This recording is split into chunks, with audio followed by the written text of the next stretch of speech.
Hello friends, सुगम ज्ञान channel में आपका स्वागत है और एक बार फिर मैं हाजिर हूँ एक नए वीडियो के साथ। आज का हमारा वीडियो साप्ताहिक समसामयिकी पर आधारित है और इस वीडियो में हम लोग अगस्त माह के तृतीय सप्ताह में घटित राष्ट्रीय एवं अंतर्राष्ट्रीय घटनाक्रम पर आधारित प्रश्नों को डिस्कस करेंगे।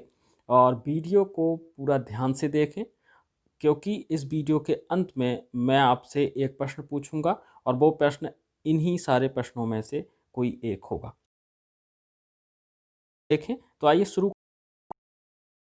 पहला प्रश्न है, क्रिकेट के से संन्यास लेने की घोषणा की है। इस प्रश्न का सही उत्तर है महेंद्र सिंह धोनी और सुरेश रैना। महेंद्र सिंह धोनी ने 15 अगस्त की शाम को इंस्टाग्राम पोस्ट के द्वारा अपने रिटायरमेंट की घोषणा की और उनके तुरंत बाद सुरेश रैना ने भी अंतर्राष्ट्रीय क्रिकेट से संन्यास लेने की घोषणा की है। अगला प्रश्न देखते हैं। अगला प्रश्न है, ग्वालियर चंबल एक्सप्रेस वे का नाम किस राजनेता के नाम पर करने की घोषणा की गई है। इस प्रश्न का सही उत्तर है अटल बिहारी वाजपेयी। अटल बिहारी वाजपेयी के नाम से अब ग्वालियर चंबल एक्सप्रेस वे जाना जाएगा। अगला प्रश्न देखते हैं। मेधा इंजीनियरिंग एंड इंफ्रास्ट्रक्चर ने जोजिला दर्रा सुरंग के निर्माण के लिए सबसे कम बोली लगाई है। इसकी कुल लंबाई कितनी है। तो इस प्रश्न का सही उत्तर है 14.15 किलोमीटर की इस सुरंग का निर्माण मेधा इंजीनियरिंग एंड इंफ्रास्ट्रक्चर कंपनी करेगी। अगला प्रश्न देखते हैं। अगला प्रश्न है, हाल ही में यस बैंक ने अपना कितने प्रतिशत म्यूचुअल फंड कारोबार जीपीएल फाइनेंस को बेच दिया है। तो इस प्रश्न का सही उत्तर है 100%, यानी कि अपना जो यस बैंक का म्यूचुअल फंड कारोबार था वो पूरा का पूरा जीपीएल फाइनेंस को बेच दिया है। अगला प्रश्न देखते हैं। विदेश मंत्रालय ने हाल ही में किस देश के विदेश मंत्रालय के साथ India network of think tank के 6वें गोलमेज सम्मेलन का आयोजन किया। इस प्रश्न का सही उत्तर है थाईलैंड। भारत के विदेश मंत्रालय ने थाईलैंड के विदेश मंत्रालय के साथ India network of think tank का 6वां गोलमेज सम्मेलन का आयोजन किया है। अगला प्रश्न देखते हैं। अगला प्रश्न है, भारत किस पड़ोसी देश के साथ सीधी नौका सेवा शुरू करने की तैयारी में है। बहुत ही महत्वपूर्ण प्रश्न है। इस प्रश्न का सही उत्तर है मालदीव। भारत मालदीव के साथ सीधी नौका सेवा शुरू करने की तैयारी कर रहा है। अगला प्रश्न देखते हैं। ईरान ने हाल ही में अपनी स्थानीय रूप से निर्मित मिसाइल शहीद कासेम सुलेमानी का प्रदर्शन किया है। इसकी मारक क्षमता कितनी है। तो इस प्रश्न का सही उत्तर है 1400 किलोमीटर। ये जो शहीद कासेम सुलेमानी मिसाइल है वो 1400 किलोमीटर तक मार कर सकती है और यह सतह से सतह पर मार करने वाली बैलिस्टिक मिसाइल है। अगला प्रश्न देखते हैं। भारतीय रेलवे के किस हिस्से द्वारा हाल ही में रोल ऑफ सेवा का ट्रायल शुरू किया गया है। तो इस प्रश्न का सही उत्तर है दक्षिण रेलवे यानी साउदर्न रेलवे द्वारा भारतीय जो रेल है उसके साउदर्न रेलवे द्वारा रोल ऑन और रोल ऑफ सेवा का ट्रायल शुरू किया गया है। अगला प्रश्न देखते हैं। सामान्य योग्यता परीक्षा यानी सेट यानी कॉमन एलिजिबिलिटी टेस्ट कराने की जिम्मेदारी किसे दी गई है। इस प्रश्न का सही उत्तर है राष्ट्रीय भर्ती एजेंसी। राष्ट्रीय भर्ती एजेंसी यानी नेशनल रिक्रूटमेंट एजेंसी सामान्य योग्यता परीक्षा कराया करेगी। अगला प्रश्न देखते हैं। अगला प्रश्न है, भारत ने हाल ही में किस देश के साथ एयर बबल समझौता किया है। तो इस प्रश्न का सही उत्तर है मालदीव। मालदीव के साथ हाल ही में भारत ने एयर बबल समझौता किया है। अगला प्रश्न, सरकार द्वारा किस राज्य के लिंगराज मंदिर को उसकी 350 वर्ष पूर्व की संरचनात्मक स्थिति प्रदान करने की घोषणा की गई है। इस प्रश्न का सही उत्तर है ओडिशा। ओडिशा सरकार द्वारा जो उनका लिंगराज मंदिर है उड़ीसा में स्थित, 350 वर्ष पूर्व की जो उसकी जो संरचना रही है उसकी स्थिति में उसे वापस लाने के लिए उड़ीसा सरकार ने घोषणा की है। अगला प्रश्न देखते हैं, स्वच्छता सर्वेक्षण 2020 के अनुसार भारत के किस शहर को शीर्ष स्थान प्राप्त हुआ है? इस प्रश्न का सही उत्तर है इंदौर। इंदौर को स्वच्छता सर्वेक्षण 2020 में भारत के में शीर्ष स्थान प्राप्त हुआ है स्वच्छता के मामले में। अगला प्रश्न देखते हैं, यूनाइटेड किंगडम ने हाल ही में भारत में कितनी धनराशि का इनोवेशन चैलेंज फंड लॉन्च किया है? इस प्रश्न का सही उत्तर है 3 मिलियन पाउंड। 3 मिलियन पाउंड का innovation challenge fund United kingdom ने भारत में लॉन्च किया है। अगला प्रश्न देखते हैं, स्वतंत्रता दिवस के मौके पर प्रधानमंत्री द्वारा किन जानवरों के संरक्षण हेतु नई परियोजना की बात कही गई है? तो इस प्रश्न का सही उत्तर है शेर और डॉल्फिन। शेर और डॉल्फिन के संरक्षण हेतु एक नई परियोजना लॉन्च की जाएगी।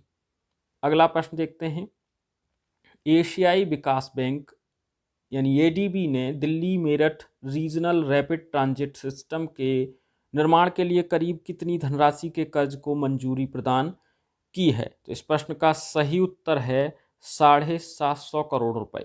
750 करोड़ रुपए ADB Delhi Meerut regional rapid transit system के निर्माण के लिए कर्ज प्रदान करेगी। अगला प्रश्न देखते हैं, उत्तर प्रदेश के वाराणसी में अवस्थित मडुआडीह रेलवे स्टेशन का नया नाम क्या दिया गया है? इस प्रश्न का सही उत्तर है बनारस। अब जो मडुआडीह स्टेशन है रेलवे स्टेशन वाराणसी में, उसको अब बनारस नाम से जाना जाएगा। अगला प्रश्न देखते हैं, किस राज्य ने राज्य की सभी सरकारी नौकरियां अपने ही राज्य के लोगों के लिए आरक्षित करने की घोषणा की है? तो इस प्रश्न का सही उत्तर है मध्य प्रदेश। मध्य प्रदेश सरकार ने अपने जो नौकरियां हैं, जो सरकारी नौकरियां हैं, उनको अपने लोगों के लिए यानी अपने राज्य के जो निवासी हैं उन्हीं के लिए आरक्षित करने की घोषणा की है।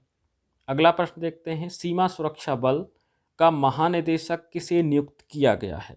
तो इस प्रश्न का सही उत्तर है राकेश अस्थाना। राकेश अस्थाना को सीमा सुरक्षा बल का महानिदेशक नियुक्त किया गया है। अगला प्रश्न देखते हैं, हाल ही में सत्यपाल मलिक को किस राज्य का नया राज्यपाल नियुक्त किया गया है? इस प्रश्न का सही उत्तर है मेघालय। मेघालय का नया राज्यपाल सत्यपाल मलिक को नियुक्त किया गया है। अगला प्रश्न, महाराष्ट्र के राज्यपाल भगत सिंह कोश्यारी को हाल ही में किस राज्य का अतिरिक्त प्रभार सौंपा गया है? तो इस प्रश्न का सही उत्तर है गोवा। गोवा का अतिरिक्त प्रभार महाराष्ट्र के राज्यपाल भगत सिंह कोश्यारी को सौंपा गया है। अगला प्रश्न देखते हैं, किस राज्य में भारतीय रेलवे द्वारा दुनिया के सबसे लंबे पियर ब्रिज का निर्माण किया जा रहा है? इस प्रश्न का सही उत्तर है मणिपुर। मणिपुर में भारतीय रेलवे द्वारा दुनिया के सबसे लंबे पियर ब्रिज का निर्माण किया जा रहा है। अगला प्रश्न, जयप्रकाश निषाद को हाल ही में किस राज्य से निर्विरोध राज्यसभा सांसद चुना गया है?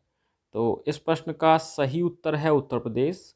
उत्तर प्रदेश से जयप्रकाश निषाद को निर्विरोध राज्यसभा सांसद चुना गया है। अगला प्रश्न, अब ग्वालियर चंबल एक्सप्रेस वे किसके नाम से जाना जाएगा? इस प्रश्न का सही उत्तर है अटल बिहारी वाजपेयी। अटल बिहारी वाजपेयी के नाम से जाना जाएगा ग्वालियर चंबल एक्सप्रेस वे। ये घोषणा मध्य प्रदेश के मुख्यमंत्री शिवराज सिंह चौहान ने भारत के पूर्व प्रधानमंत्री अटल बिहारी वाजपेयी जी की पुण्यतिथि पर इसकी घोषणा की, और यह एक्सप्रेसवे राजस्थान के कोटा और उत्तर प्रदेश के इटावा को मध्य प्रदेश से जोड़ता है। यानी जो एक्सप्रेसवे है वो राजस्थान के कोटा से शुरू होता है और उत्तर प्रदेश के इटावा तक आता है, मध्य प्रदेश में होता हुआ। अगला प्रश्न देखते हैं। अगला प्रश्न है, हाल ही में भारत के पूर्व क्रिकेटर चेतन चौहान का निधन हो गया, वे किस राज्य सरकार में मंत्री थे? तो इस प्रश्न का सही उत्तर है उत्तर प्रदेश। उत्तर प्रदेश सरकार में मंत्री थे क्रिकेटर चेतन चौहान। इन्होंने अपने टेस्ट मैच कैरियर की शुरुआत 25 दिसंबर 1969 को न्यूजीलैंड के विरुद्ध मैच खेलकर की थी और इन्होंने भारतीय क्रिकेट टीम में 1969 से 1978 के बीच 40 टेस्ट मैच खेले। अगला प्रश्न देखते हैं। हाल ही में किस राज्य ने राज्य में अस्पतालों व धर्मार्थ शिक्षण संस्थानों को संपत्ति कर पर 100% छूट देने की घोषणा की है? इस प्रश्न का सही उत्तर है हरियाणा। हरियाणा राज्य सरकार ने अस्पतालों व धर्मार्थ शिक्षण संस्थानों को संपत्ति कर पर 100% छूट देने की घोषणा की है। तो ये थे आज के हमारे प्रश्न और हमें उम्मीद है आपने ये प्रश्न बहुत ही ध्यान से देखे होंगे। तो एक प्रश्न अब आपके लिए जो इन्हीं प्रश्नों में से है, तो कृपया इस प्रश्न का उत्तर अवश्य दीजिए, कमेंट बॉक्स में कमेंट कीजिए। और आइए देखते हैं कौन सा प्रश्न आपसे पूछा जा रहा है। आपको इस प्रश्न का उत्तर कमेंट बॉक्स में देना है कि हाल ही में भारत के पूर्व क्रिकेटर चेतन चौहान का निधन हो गया, वे किस राज्य सरकार में मंत्री थे? हमारे उत्तर हैं मध्य प्रदेश, राजस्थान, उत्तर प्रदेश या महाराष्ट्र। तो आप सही उत्तर को कमेंट बॉक्स में कमेंट कीजिए और वीडियो हमारा अगर पसंद आया है तो प्लीज़ लाइक कीजिए, साथ ही शेयर करना ना भूलें। और अगर आपने अभी तक सुगम ज्ञान चैनल को सब्सक्राइब नहीं किया है तो प्लीज़ सब्सक्राइब कर लें और साथ ही बेल आइकन भी दबा लें, जिससे कि हम आगे जो वीडियोज अपलोड करेंगे उनकी जानकारी आप तक आसानी से पहुंच सके। पूरा वीडियो देखने के लिए आपका बहुत बहुत धन्यवाद।